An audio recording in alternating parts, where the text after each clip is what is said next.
I can remember the first trip that mom and dad booked. It was a local family from here in southwestern Pennsylvania, and they were going up to a lake in Ontario, and it was one of those deals where they fly you in and drop you off and then pick you up 1 week later. And I just remember, mom and dad were so happy to get their first sale, but in order to close the sale, we had to lend them our tent, our family tent for the trip, and And show them how to put it show up them how and to take put it it down. up and take it down. And so we've come a long, long way from that. But it was just kind of interesting to see how excited mom and dad were when that booking occurred.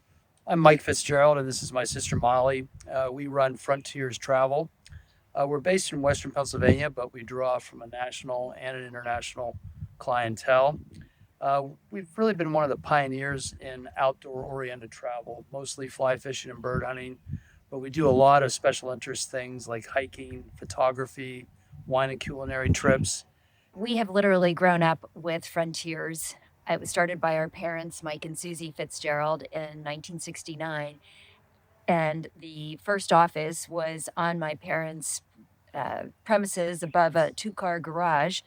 And Mike and I were put to work from very early age, Basically, child labor. child labor, stapling itineraries together. We even had our own printing press in the office. It was early days. There weren't very many travel agencies at that time. And we just started from scratch. And we had odd jobs. We had a revolving door of international guests staying in our home, people that, contacts my parents made in their travels. And it was really exciting to see it take off. And I think one of the great things is that we had the opportunity to travel. I think one of the first trips I remember was to South Africa. I probably we were I was in second grade. I remember that. I remember Mrs. Lewis wanting me to give a presentation in second grade. So you would have been in fourth. so it was a fabulous opportunity. I think it planted the seed for both of us to return to Africa, which we've been fortunate in doing many times. But it's a special place that we still feel very close to. And then as things grew, we actually, started having employees and not just mom and dad. And uh, child labor subsided a little bit as we got busy with our school years. And it's quite amazing that we are now well into the second generation running the company and feel like we've got a wonderful legacy to draw from. Dentistry is actually what brought our family to Pittsburgh. Dad was a dentist with the U.S. Public Health Service, and when his military career ended, he had the opportunity to go into private practice, but he loved the outdoors. He and our grandfather used to drive from Columbus, Ohio, where they were raised, to Cleveland to go to an annual sportsman show, and they would walk around and figure out which lodge they were going to go to, which was mostly conventional tackle fishing up in Canada. And sometimes the lodges were exceptional, but they were empty, so they clearly needed some sales and marketing help. And other lodges clearly were not at all as they advertised when they were at those shows. So they learned a lot about how to pick and choose right places to go. And before Dad committed his life to dentistry, he and Mom decided to start a travel company that specialized in outdoor-oriented travel. And at that time, it was mostly conventional tackle fishing and big game hunting. And the first employee that Frontiers had was a woman by the name of Josephine Latham. And her husband Roger was the outdoor editor for the Pittsburgh Press back in the late '60s and early '70s. And Roger really took Dad under his wing, introduced him to a lot of international destinations, and we quickly kind of morphed the company from conventional tackle and big game more to fly fishing and bird hunting. And what brought that along was the opportunity to explore destinations very early, like Terra del Fuego, Patagonia, both in Argentina, some light tackle saltwater destinations in the Caribbean, like Mexico's Yucatan Peninsula. And we also, ironically, had somebody who lived very close by who was a sales rep for Iceland Air. And he came to our office and introduced Dad to a bunch of Atlantic salmon rivers in Iceland, which really launched our early fly fishing. And then, as we were doing more and more sort of really high end outdoor travel, there was a lot of interest in extending. I mean, people might be in Patagonia and then want to go to the wine region of Argentina or see Iguazu Falls or take a tango lesson in Buenos Aires. So we started doing more and more of that type of travel in conjunction with our sporting travel. And at the same time, as Molly mentioned, we were one of the early pioneers in African photographic safaris. And so we launched our Elegant Journeys program, which really makes Frontiers unique because we are really the only company in the United States that, in addition to arranging world-class outdoor experiences on, for fly fishing and bird hunting, but we can also arrange just extraordinary, elegant journeys, and range from customized trips in Europe to golf trips in Scotland to wine and culinary departures.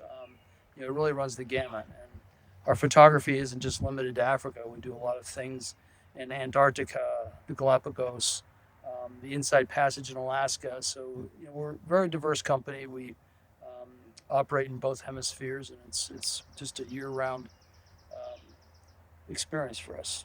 And all 7 continents. All 7 For continents. sure. I think the other thing, looking back on how Frontiers got started, we must not forget that our mother was a flight attendant and traveled on many early transatlantic flights to Europe In a super constellation. in a super Connie, as she used to call it. So I think that also nurtured and fostered an interest in travel. Yeah, sure did. And some of my, one of the great things about my early travels was fly fishing with not only my father, but also our grandfather, Fitzgerald. And I got to do that in some really, really cool places with Dad and Grandpa. Made multiple trips to Iceland. I think my first trip there was when I was 12. And we got to experience a lot of the world together with fly rods and or shotguns in hand, which was great. And did early dove hunts in Colombia, Mexico, really with both grandfathers. Yeah. So those are the trips that I can really remember most. Another one was when I went to Alaska the first time. I was 15, and our mother was handling the Alaskan program. This was shortly before Molly took over that program. And, it was a classic frontiers trip. I think we went to 10 lodges in 9 days. And it was just such an adventure, and all the float planes, and got to fish and had some bear experiences. And I'll never forget that trip with Mom. That was a classic. Well, and touching on memories that are made traveling with, as a family, multi generation, that's a cornerstone of what we do in the Elegant Journeys world too. We really specialize in multi generation family trips, and that could be taking over a castle in Scotland. It could be chartering a yacht in the Galapagos for a private family trip. It could be taking a villa in Tuscany. Travel memories last a lifetime. And I think more and more people are recognizing the value and that that's such a lovely thing to do for your family. We always say it's really hard to remember your last 3 great Christmas gifts, but you can certainly remember your last 3 great trips, Yeah. and probably your last 30 great trips. Yeah. Another thing that I've really noticed looking back over the 40 plus years that I've been with Frontiers and the 60 years of working with clients is that we're now helping the grandchildren of original clients. And so it's really, we've been a travel consultant for families for 6 decades. And that's quite unique. It's like families have their law firm, they have their accountant and their medical team, and we're their travel team. And it's a real go to source for a number of families. And we treasure those relationships. And we have huge crossover between the sporting side of our company and the Elegant Journeys. A lot of our very best customers fly fish, shoot birds, and enjoy elegant experiences abroad. And travel as a family. Travels a bit. Yeah, for sure. And the reason that we're seeing, third generations coming to book with us is that, you know, we just have such a long history in this business and we're so well established and we can provide services and benefits that you just can't get by booking direct or booking online. For example, we're members of Virtuoso, which is a luxury travel consortia, and it gives us special access to suppliers, on site partners, hotels, top luxury hotels. Almost every top luxury hotel is a member of Virtuoso. So we've got the general manager's personal email. We've got contacts and people that stand behind their products, but it also allows us to deliver additional amenities to the guest at no extra cost. And it could be things like upgrades and breakfast included and food and beverage credits and things Spa like that, credits. spa credits Yes. and things like that between Virtuoso and the other suppliers where we have special status, like Four Seasons, like Marriott, like Belmont, Dorchester Collection, Hyatt, Lindblad, Rocco Forte. Rocco Forte. I mean, the list goes on, and we can get wait lists cleared. We can really throw some pixie dust on your stay. Yeah, and one of my favorite amenities is the early check-in. You get off an international flight, and they do everything they can to get you in the room quickly. You don't have to, walk around the hotel lobby till 4 o'clock when your room's ready. So I think the early check-in is great. They almost always waive any internet charges. So those amenities, I think, are really beneficial. They really add up. And I think also is our unparalleled destination knowledge. I think we've got experts in different parts of the world, different types of outdoors, different types of fly fishing. We have somebody who just does saltwater and who just does the American West, and they are experts in those areas. Just like in the Elegant Journeys, we have someone who really specializes in Australia, New Zealand. We have somebody who's our Japan expert. Those kinds of investments that we've made in their destination knowledge really pay big dividends when it comes to itinerary planning. So it's been fun to see the company, find these great places and promote them and protect them.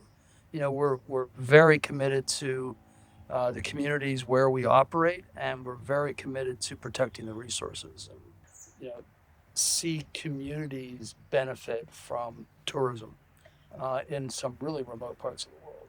For sure. And the other thing that I think has been really gratifying is we've been very involved in introducing the concept of catch and release in many rivers around the Oh, world. yes, And yes. that's just been a game changer in terms of protecting the resource. It's made a huge difference. Our partner in Argentina was really the first person in Argentina to promote catch and release, and it's something we've always promoted.